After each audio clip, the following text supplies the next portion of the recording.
कोई भी टीम इस 20 करोड़ के प्राइज मनी के भरोसे नहीं रहती कि पता चले सब लोग सांठ गांठ कर लें और धोनी को 20 लाख में खरीद लें और फिर टर्न लगा लगा के खिलाएं। डीएलएफ ने आईपीएल की बजाय डीएलएफ आईपीएल बुलवाने के लिए 200 करोड़ दिए, इसलिए बीसीसीआई ने डेक्कन चार्जर्स को टर्मिनेट करके सनराइजर्स हैदराबाद बना दी थी। चाइना और इंडिया विवाद के चलते फिर ये चीज टाटा को दी गई, और जब इतने लोग एक साथ कोई चीज देखते हैं तो वहां पे ब्रांड्स इन्वॉल्व हो जाते हैं। अगर किसी के पास पैसे हों तो वो जाके आईपीएल की टीम खरीद सकता है, या फिर कुछ स्पेसिफिक लोग या कंपनीज ही होती हैं जो आईपीएल की टीम खरीद सकती हैं। इसका एलिजिबिलिटी क्राइटेरिया क्या है और टीमें खरीदी कैसे जाती हैं, प्लेयर्स कैसे सेलेक्ट होते हैं, और इतना पैसा लगाने के बाद भी आईपीएल की टीम पैसा कैसे कमाती है। देखिए, अगर किसी को भी आईपीएल की टीम खरीदनी है तो दो ही तरीके हैं उसके पास, वो आईपीएल टीम उसी तरीके से खरीद सकता है। पहला तरीका है कि जो आईपीएल की टीम ऑलरेडी है उनके ओनर से जाके बात करे, उनके शेयर खरीद ले, जैसा कि एलआईसी ने किया। एलआईसी ने 6% शेयर खरीद लिए चेन्नई सुपर किंग के। और दूसरा तरीका है कि वेट करे जब बीसीसीआई अनाउंस करे नई टीम लॉन्च करने का, क्योंकि ऐसा नहीं होगा कि आप पैसे लेके पहुंच गए तो आपके लिए टीम बना दी जाएगी। बीसीसीआई को जब टीम ऐड करनी होती है तो वो एक प्रोसेस फॉलो करता है। जब बीसीसीआई इन्वाइट करता है लोगों को टीम खरीदने के लिए तो वही टीम अप्लाई कर सकती है जिनकी वैल्यूएशन 3000 करोड़ से ज्यादा हो।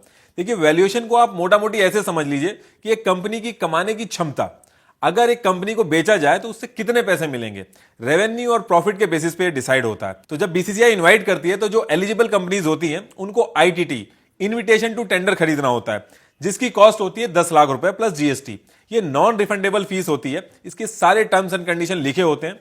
इसके बिना आप आईपीएल की बिडिंग प्रोसेस में बैठ नहीं सकते। अभी आईटीटी किसी दुकान पे तो मिलेगा नहीं, इसके लिए आपको ईमेल करना होता है, जैसा कि इस बार बीसीसीआई ने कहा था 2021 में कि जिसको भी आईटीटी चाहिए 5 अक्टूबर 2021 से पहले वो ईमेल कर दे ITTIPL2021@bcci.tv पे। और जरूरी नहीं है कि आपने आईटीटी खरीद लिया तो आप बिडिंग प्रोसेस में बैठ ही जाएंगे।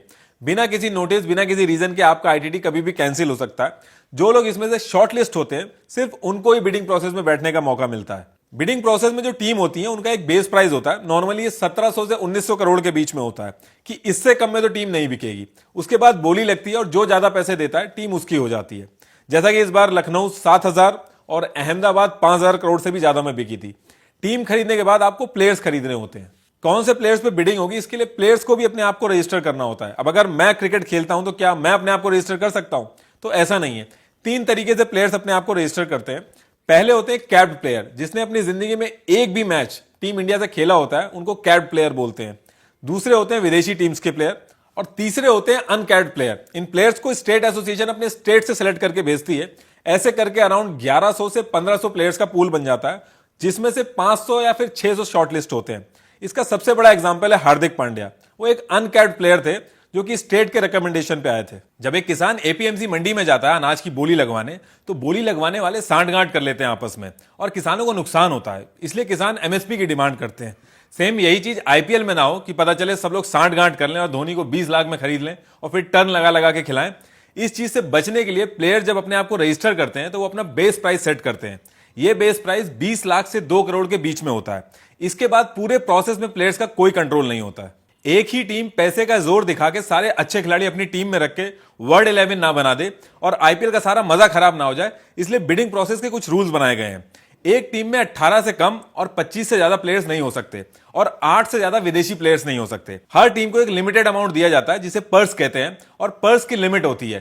पहले लिमिट 85 करोड़ की थी और अब इसको 90 करोड़ कर दिया गया है।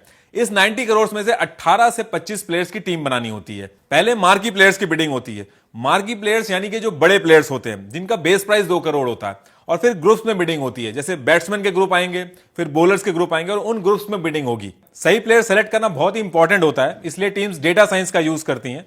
किस प्लेयर की हार्ड हिटिंग एबिलिटी ज्यादा है, कौन सा प्लेयर मैच विनर है, या 2 सेम स्टैट के प्लेयर में से किस पे ज्यादा पैसा देना चाहिए, इन सब चीजों में डेटा साइंस की मदद ली जाती है। टीम्स काफी मोटी सैलरी देके इन डेटा साइंस एंड एनालिटिक्स के प्रोफेशनल्स को हायर करती हैं, और सिर्फ आईपीएल ही नहीं बाकी फील्ड्स में भी आजकल डेटा एनालिस्ट का यूज करना कंपनीज के लिए ऑप्शन नहीं बल्कि एक नेसेसिटी बन गया मार्केट में सस्टेन करने के लिए। और यही रीजन है कि ये इतनी पॉपुलर स्किल बनती जा रही है और इसका यूज करके लोग अपने करियर में बहुत तेजी से आगे बढ़ रहे हैं। अगर आपको भी इस फील्ड में इंटरेस्ट है तो आप अपग्रेड के थ्रू अपने डेटा एनालिटिक्स करियर को स्टार्ट कर सकते हैं। Data analytics from prestigious Indian and international institute जैसे IIT Bombay, Madras, Caltech university के अलावा भी upGrad all over the world और भी बहुत सी डिग्री ऑफर करता है इसी फॉर्मेट में। जैसे कि एमबीए आयु जर्मनी से, एमएस डिग्री यूएस की क्लार्क यूनिवर्सिटी से, या बीसीए ऑस्ट्रेलिया की डीकन यूनिवर्सिटी से। इसके साथ मिलता है 1-on-1 मेंटरशिप और गारंटीड प्लेसमेंट असिस्टेंस। सबसे अच्छी बात यह है कि यह सब आप अपने टाइम के हिसाब से कहीं से भी पढ़ सकते हो, क्योंकि अपग्रेड आपको फ्लेक्सिबल लर्निंग आवर्स देता है। तो आप भी स्टार्ट करिए अपनी लर्निंग जर्नी, अपने करियर को बेहतरीन बनाने के लिए। Click on the link in the description box to register. Players के ऊपर बोली लगती है, ये भी बहुत ही कंट्रोल्ड वे में लगती है। 20 लाख से 1 करोड़ का जिनका बेस प्राइस होता है जिन प्लेयर्स का, उनकी बिडिंग 5 लाख से आप बढ़ा सकते हो। 1 से 2 करोड़ की बिडिंग में आप 10 लाख से प्राइस बढ़ा सकते हो। ऐसे करके सारी टीम्स कंप्लीट होती हैं और उसके बाद हर साल मिनी बिडिंग होती है। मिनी बिडिंग में टीम्स के जो प्लेयर्स होते हैं, जो यूजफुल नहीं लगते उनको, वो उनको रिलीज कर देते हैं और सारे रिलीज प्लेयर और न्यूली एडेड प्लेयर्स में बिडिंग होती है। हर 3 साल में एक मेगा ऑक्शन होता है, ये कभी कभी आगे पीछे भी हो जाता है, जिसमें टीम्स को 4 प्लेयर्स छोड़ के बाकी सारी टीम्स के प्लेयर को रिलीज करना होता है। एक आईपीएल टीम खरीदने में बहुत ज्यादा पैसा लगता है। टीम खरीदना है, सपोर्ट स्टाफ और प्लेयर्स की फीस होती है, एडमिन और ऑपरेशन कॉस्ट, इसके बाद भी पूरे मंथ आईपीएल के जो मैचेस अलग अलग जगह पे होते हैं तो होटल और फ्लाइट्स की टिकट, बहुत सारा पैसा लगता है। और उसके बाद भी जो पैसा टीम्स कमाती हैं उसका 20% बीसीसीआई को देना होता है। इतना पैसा लगाने के बाद भी सिर्फ 20 करोड़ जीतने वाली टीम को मिलता है। तो आईपीएल का जो बिजनेस मॉडल है वो काफी अलग है। कोई भी टीम इस 20 करोड़ के प्राइज मनी के भरोसे नहीं रहती। तो आईपीएल की टीम पैसा कैसे कमाती है? देखिए, आईपीएल की टीम की सबसे पहली और मेजर इनकम होती है ब्रॉडकास्टिंग राइट। जिस चैनल के पास आईपीएल के ब्रॉडकास्टिंग राइट्स होते हैं, सिर्फ वही चैनल आईपीएल को दिखा सकता है। जैसे कि साल 2008 से 2017 तक ब्रॉडकास्टिंग राइट सोनी के पास थे, तो उस टाइम पे आपको अगर आईपीएल देखना है तो सोनी पे ही देख सकते हैं आप। इस चीज के लिए सोनी ने 10 साल के लिए 8,200 करोड़ रुपए दिए थे। उसके बाद बिडिंग हुई और 2018 से 2022 तक के लिए स्टार इंडिया ने 16,347 करोड़ में ब्रॉडकास्टिंग राइट खरीदे। ये जो पैसा आता है ये 50% बीसीसीआई को जाता है और बाकी 50% आईपीएल टीम्स में डिवाइड होता है। पहले इस पैसे में से 20% बीसीसीआई रखती थी और 80% टीम्स को जाता था। धीरे धीरे ये शेयर्स बढ़ा बढ़ा के अभी 50-50% हो गया है। अब चैनल्स इतना ज्यादा पैसा ब्रॉडकास्टिंग राइट्स के लिए देते क्यों हैं? ऑल ओवर वर्ल्ड में आईपीएल बहुत ज्यादा देखा जाता है। अगर मैं 2019 के आईपीएल की बात करूं तो 462 मिलियन लोगों ने आईपीएल देखा था। और जब इतने लोग एक साथ कोई चीज देखते हैं तो वहां पे ब्रांड्स इन्वॉल्व हो जाते हैं। मैच के बीच में जो आप 10 सेकंड का ऐड देखते हैं उसके 12 से 13 लाख जाते हैं। ऐसा ये अमाउंट बहुत कम लग रहा है, लेकिन 45 डेज के पूरे इवेंट का जब आप टोटल करोगे तो बहुत बड़ा मुनाफा होता है। इसलिए सारे चैनल्स बोली लगाने के लिए रेडी रहते हैं। दूसरा सोर्स ऑफ इनकम होता है टाइटल स्पॉन्सरशिप। आपने देखा होगा आईपीएल को कभी भी खाली आईपीएल नहीं बोला जाता है। कभी उसको डीएलएफ आईपीएल, कभी वीवो आईपीएल, कभी पेप्सी आईपीएल और आजकल अब टाटा आईपीएल बोला जाएगा। आईपीएल को सिर्फ आईपीएल की बजाय अपनी कंपनी के नाम के साथ बुलवाने के लिए कंपनियां काफी पैसा देती हैं और हर कंपनी चाहती है अपना नाम जोड़ना, इसलिए इसकी बोली लगती है जिसे टाइटल स्पॉन्सरशिप कहते हैं। 2008 से 2012 तक डीएलएफ ने आईपीएल की बजाय डीएलएफ आईपीएल बुलवाने के लिए 200 करोड़ दिए। फिर अगले 3 साल के लिए पेप्सी ने 396 करोड़ दिए। उसके बाद वीवो ने 2199 करोड़ दिए 2018 से 2022 तक के लिए। चाइना और इंडिया विवाद के चलते फिर यह चीज टाटा को दी गई 300 करोड़ पर ईयर में। इसका जो भी रेवेन्यू आता है 60% बीसीसीआई रखती है और 40% टीम में डिवाइड हो जाता है। जिस ग्राउंड में मैच होता है उस ग्राउंड में टिकट प्राइस क्या रहेगा ये होम टीम डिसाइड करती है। ऑन एन एवरेज 5 करोड़ की टिकट सेल होती है, जिसमें से 80% होम टीम रखती है और बाकी का जो उस पर्टिकुलर ग्राउंड का एसोसिएशन होता है उसको जाता है। टीम के प्लेयर्स जो टी शर्ट पहनते हैं उसमें अगर आप कोई भी लोगो या नाम देखेंगे तो उसके लिए ब्रांड पैसे देते हैं। पूरे मैच के दौरान उस ग्राउंड की बाउंड्री के अंदर कोई भी कंपनी का नाम आप देखोगे, जैसे कि बाउंड्री रोप्स पे, विकेट्स पे, हेलमेट पे, बैट पे, एम्पायर की टी शर्ट पे, जहां जहां भी आप नाम लिखा हुआ देखोगे किसी कंपनी का, वो सब के लिए पैसे मिलते हैं टीम्स को। इसके बाद टीम के ओनर अपनी टीम के प्लेयर से दूसरी कंपनियों के ऐड भी करवाते हैं। जो भी एड्स टीम की जर्सी पहन के प्लेयर करते हैं वो टीम के ओनर के पास जाता है पैसा उसका। इसके साथ साथ हर टीम ओनर के खुद के ब्रांड्स और प्रमोशंस भी होते हैं, वो प्लेयर से ही करवा लेते हैं वो अपनी टीम के। जैसे कि आपने देखा होगा ऐड वो जियो दंदनादन। इसके बाद हर टीम की अपनी मर्चेंडाइज होती है। टीम के नाम की T shirts, bat, kits, cups वगैरह अलग अलग प्रोडक्ट्स ऑल ओवर इंडिया में बिकते हैं और इसका सारा पैसा डायरेक्टली टीम के ओनर्स को जाता है। इसके बाद सबसे लास्ट में ध्यान जाता है विनिंग अमाउंट पे।